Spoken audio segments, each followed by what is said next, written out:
এদিকে আবার নির্বাচনের তারিখ ঘোষণা দিলেন সেনাপ্রধান ওয়াকারুজ্জামান। তবে বিএনপির জন্য নির্বাচন সুখবর হলেও জামাতের জন্য ভয়ঙ্কর দুঃসংবাদ। এ কি বলল সেনাপ্রধান? সরকারের প্রতি সমর্থন অব্যাহত রাখার কথা জানিয়েছেন সেনাবাহিনীর প্রধান জেনারেল ওয়াকারুজ্জামান। পররাষ্ট্র মন্ত্রণালয়ের এক্সে বলা হয়েছে, বাংলাদেশের পররাষ্ট্র উপদেষ্টা তৌহিদ হোসেন জাতিসংঘ সাধারণ পরিষদের বৈঠকের ফাঁকে ভারতের পররাষ্ট্রমন্ত্রী এস জয়শঙ্করের সঙ্গে বৈঠক করেন। এই সময় তারা পারস্পরিক স্বার্থ সংশ্লিষ্ট বিষয় নিয়ে আলোচনা করেন। যাতে নির্বাচন আয়োজন করা সম্ভব হয় সেজন্য অন্তর্বর্তী সরকারকে সুষ্ঠু পরিচালনা ও নির্বাচনী ব্যবস্থা সংস্কারে। আসসালামু আলাইকুম সম্মানিত দর্শক মণ্ডলী, আরো একটি গুরুত্বপূর্ণ ভিডিও নিয়ে আপনাদের মাঝে উপস্থিত হয়েছে। যে ভিডিওটি বাংলাদেশের সম্পর্কে চাঞ্চল্যকর কিছু তথ্য দেবে। প্রিয় দর্শক, আপনারা অনেকে আশা করছেন কবে নির্বাচন হবে। প্রিয় দর্শক, ইতিমধ্যে নির্বাচনের ঘোষণা হতে যাচ্ছে এমন একটি নিউজ আপনাদেরকে দেখাবো, যেখানে জাতিসংঘ থেকে এমন একটি প্রস্তুতি কিন্তু গ্রহণ করছে ডক্টর ইউনূসকে, যে অচিরে নির্বাচন দেবে বাংলাদেশে, এমনকি আওয়ামী লীগ সহকারে নির্বাচনে অংশগ্রহণ করতে পারবে, এমনকি সুষ্ঠু নির্বাচন হবে। প্রিয় দর্শক, আমরা অনেকে কিন্তু আশায় ছিলাম, গত 16-17 বছর যাবৎ আমরা দেখিনি বাংলাদেশে সুষ্ঠু নির্বাচন হতে।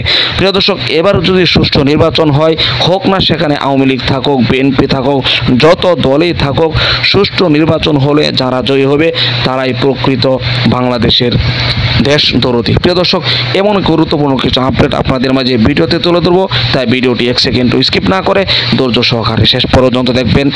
চ্যানেলে যদি নতুন দর্শক হয়ে থাকেন অবশ্যই চ্যানেলটিকে সাবস্ক্রাইব করে পাশে থাকা বেল বাটনটি অন করে দিবেন। প্রিয় দর্শক, কথা না বাড়িয়ে ভিডিওতে একটি লাইক দিয়ে দেখতে থাকুন সম্পূর্ণ ভিডিওটি।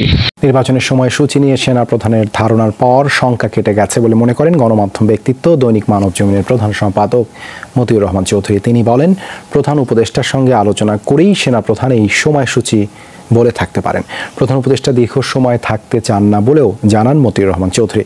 অন্যদিকে গণসংহতি আন্দোলনের জুনায়েদ সাকি বলেন, নির্বাচন এবং সংস্কারের রোডম্যাপ ঘোষণার আগে রাজনৈতিক দলগুলোর সঙ্গে আলোচনা জরুরি। শাকিল হাসানের রিপোর্ট। শ্রীলঙ্কা আবারও রপ্তানিতে শীর্ষে। সরকারের প্রধান উপদেষ্টা পদের 5 আগস্ট আওয়ামী লীগ সরকারের পতনের 3 দিন পর দায়িত্ব নেন ডক্টর মোহাম্মদ ইউনূসের অন্তর্বর্তীকালীন সরকার। প্রথম দিন থেকেই সবার প্রশ্ন, কতদিন থাকবে এই সরকার, কবে হবে নির্বাচন? প্রধান উপদেষ্টার সঙ্গে রাজনৈতিক দলগুলোর এক দফা সংলাপেও মেলেনি উত্তর, তাই নানা আলোচনা ডানা মেলছিল। সোমবার রয়টার্সকে দেয়া সেনাপ্রধানের বক্তব্যে যোগ বিয়োগ মিলছে অনেকের। 1.5 বছরের মধ্যে নির্বাচন আয়োজনের ধারণাকে ইতিবাচকভাবে দেখছেন রাজনৈতিক এবং গণমাধ্যম ব্যক্তিত্বরা। সময় বেশি লাগলে তারা সমর্থন করবেন না, এরকমটা কোনো কথা আপনি বলেন না। আবার সময় কমও লাগতে পারে, কারণ আপনারা যে কমিশনগুলো গঠিত হয়েছে 3 মাস সময় নিয়েছেন, সেখান থেকে কিন্তু নির্ধারিত হবে যে আমাদের কাজগুলো কি কি, ফলে কাজগুলো কি কি সেটার উপরেই কিন্তু রোডম্যাপটা, সময়সীমাটা অনেকখানি নির্ধারিত হবে। ফলে এখন তো পরিষ্কার, এখন তো উনি জাতির সামনে, দুনিয়ার সামনে কমিটমেন্ট করেছেন, এখন 1-1.5 বছরের মধ্যে নির্বাচন হতেই পারে। আমার কেন যেন মনে হয় উনি বিদেশ যাওয়ার আগে, জাতিসংঘে যাওয়ার আগে চিফ অফ স্টাফের সঙ্গে কথা বলেছেন। আমার ধারণা এই বক্তব্যগুলো উনি আগের থেকেই ওনার সঙ্গে আলোচনা করে দিয়েছেন, আমি ধারণা করতে পারি আর কি। তবে সেনাপ্রধানের এই বক্তব্যটাকে আমি ইতিবাচক বলেই আমি মনে করি। নির্বাচনের আগে সংস্কারের প্রক্রিয়া চলবে, সেসব সংস্কার প্রশ্নে রাজনৈতিক দলগুলোর অংশগ্রহণ চান তারা। জাতীয় সরকার হলে সংকটটা, আজকের এই পরিস্থিতিটা তৈরি হতো না। মানুষের মাঝে কিছুটা হতাশা আছে, এটা স্বীকার করতেই হবে।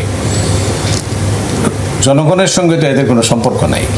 তো রাজনৈতিক দলের নেতাদের বা যাদেরকে নিয়েই হোক একটা সরকার হইলে পরে আজকে পরিস্থিতিটা হয়তো আরও পাল্টে যেত। রাজনৈতিক দলগুলো, শিক্ষার্থী, শ্রেণী পেশা, অংশীজনদের সাথে আলোচনাটা খুব জরুরি। অংশীজনদের রাজনৈতিক একটা ঐক্যমত্যের জায়গাটাও জরুরি, যে কিভাবে আমরা এই কাজটা এগোতে চাই। অন্তর্বর্তী সরকারের স্থিতিশীলতার ওপরও অনেক কিছু নির্ভর করছে বলে মনে করেন তারা। দেশের স্থিতিশীলতা প্রতিষ্ঠা করা, মানুষের জানমালের নিরাপত্তা নিশ্চয়তা দেওয়া, এখন নির্ভর করে, আমি আবারও বললাম, পরিস্থিতির উপরে। মাঠের পরিস্থিতিটা কী হবে, আমার নিজের মধ্যেও আশঙ্কা ছিল যে এটা দীর্ঘায়িত করার কোনো প্রয়াস কিনা, এটা সম্ভব না। আর আমি জানি ইউনূস সাহেবের মাইন্ডটা কি, উনি নিজেও বিশ্বাস করেন যে আসলে যত তাড়াতাড়ি সম্ভব উনি এখান থেকে চলে যেতে চান। শাকিল হাসান, যমুনা নিউজ, ঢাকা।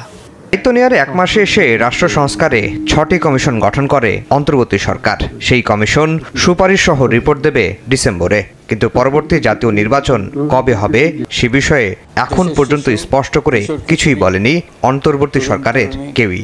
যৌক্তিক সময়ে নির্বাচনের কথা বলা হলেও তার সীমা নিয়ে কাটেনি ধোঁয়াশা। 1 থেকে 1.5 বছরের মধ্যে দেশে গণতান্ত্রিক ব্যবস্থা ফেরা উচিত বলে মনে করেন সেনাপ্রধান জেনারেল ওয়াকারুজ্জামান। বার্তা সংস্থা রয়টার্সকে দেয়া সেনাপ্রধানের সাক্ষাৎকারের পর এ নিয়ে মতামত দিয়েছেন রাজনৈতিক দলের নেতারা। সেনাপ্রধানের বক্তব্যকে ইতিবাচক হিসেবে দেখছেন তারা। বিএনপি ও গণতন্ত্র মঞ্চের নেতারা বলছেন, দলগুলোর সঙ্গে বোঝাপড়া করে নির্বাচনের বিষয়ে অন্তর্বর্তী সরকারের অবস্থান পরিষ্কার করা উচিত। ডিসেম্বর মাসে যখন সংস্কার কমিশনগুলো যখন তাদের রূপরেখা দিবে, তখন রাজনৈতিক দলগুলোর সাথে বসে যেই সময় নির্ধারণ করা হবে, সেটা 18 মাস হতে পারে, সেটা 6 মাস হতে পারে, আই ডু নট নো, সেটাই হবে যৌক্তিক সময়। স্বল্পতম সময়ে যৌক্তিক সময়ের মধ্যে তারা যারা বিশ্বাসযোগ্য নির্বাচনের দিকে যাচ্ছেন, এ ব্যাপারে তার উচিত হবে রাজনৈতিক দল এবং জনগণকে পরিষ্কার করে কথা বলা। যদি রাজনৈতিক দলগুলোর সাথে সরকারের বোঝাপড়া থাকে, সকল স্টেক হোল্ডারদের সঙ্গে যদি বোঝাপড়া থাকে, আপনি 1-2 মাস 3 মাস বেশি সময় লাগলেও তখন কিন্তু কেউ আপত্তি করবে না। বিএনপির স্থায়ী কমিটির সদস্য সালাউদ্দিন আহমেদ বলছেন, রাষ্ট্র সংস্কারের পাশাপাশি নির্বাচনী রোডম্যাপ ঘোষণা করা প্রয়োজন, নইলে ষড়যন্ত্রকারীরা গণতান্ত্রিক ব্যবস্থায় উত্তরণে সংকট তৈরি করতে পারে। কক্সবাজার জেলা বিএনপির পুড়িয়ে দেয়া কার্যালয় পরিদর্শন শেষে তিনি এই কথা বলেন। সংস্কার কার্যক্রম চালু রাখার সাথে সাথে একটি নির্বাচনের রোডম্যাপ দিলে জাতীয় বুঝতে পারবে যে আমরা কবে নাগাদ গণতান্ত্রিক প্রক্রিয়ায় ফেরত যাচ্ছি। বাংলাদেশের গণতান্ত্রিক অভিযাত্রাকে বাধাগ্রস্ত না করতে পারে, সেই জন্য আপনারা সবাই সজাগ থাকবেন। অভ্যন্তরীণ ষড়যন্ত্র মোকাবেলায় দলমত নির্বিশেষে কাজ করার আহ্বান জানান বিএনপি নেতারা। আফজাল হোসেন, সময় সংবাদ, ঢাকা। প্রিয় দর্শক, আশা করি সম্পূর্ণ ভিডিওটি দেখলেন। ভিডিও থেকে বসে বুঝতে পেরেছেন আওয়ামী লীগ সরকার যখন পতন হয়েছে তখন কিন্তু এই নির্বাচনের কথা বারবার বলছে, অথচ এই 16-17 বছর যাবৎ তারা নির্বাচনের কথা বলেনি। এমনকি নির্বাচনের সময় আসলে তারা ক্ষমতায় থেকে, তাদের দল ক্ষমতায় থেকে তারা যত শক্তি প্রয়োগ করেছে, বিভিন্ন জায়গায় ভোট চুরি করেছে, ভোট ডাকাতি করেছে, আপনারা দেখেছেন প্রিয় দর্শক, যে যতটুকু করে তার ততটুকু বলতে হবে প্রিয় দর্শক। এই জন্য তখন কিন্তু তাদের এই নির্বাচনের গুরুত্ব তাদের কাছে ছিল না, তারা ক্ষমতায় বসেছিল। এখন যত তাদের পতন হয়েছে, এখন তারা সুষ্ঠু নির্বাচন দাবি করে বারবার, ইতিমধ্যে নির্বাচনে কিছু আলোচনা চলছে, আপনারা ভিডিওতে দেখেছেন প্রিয় দর্শক। তবে বাংলাদেশে অন্তর্বর্তীকালীন সরকার যদি কিছুদিন থাকে, তবে বাংলাদেশ আরও অনেক দূরে এগিয়ে নিয়ে যাবে, এমন কিন্তু যারা বড় বড় রাজনৈতিকবিদ রয়েছে তাদের মতামত প্রিয় দর্শক। তবে অনেকে কিন্তু চাচ্ছে না এই অন্তর্বর্তীকালীন সরকার সে পদত্যাগ করে নতুন কোনো নির্বাচন দিতে, অনেকে কিন্তু এটাই চাচ্ছেন প্রিয় দর্শক। আপনি কোন দলে রয়েছেন? অচিরে নির্বাচন হওয়া উচিত নাকি অন্তর্বর্তীকালীন সরকার আরও কিছুদিন দেশে থাকবে এটা?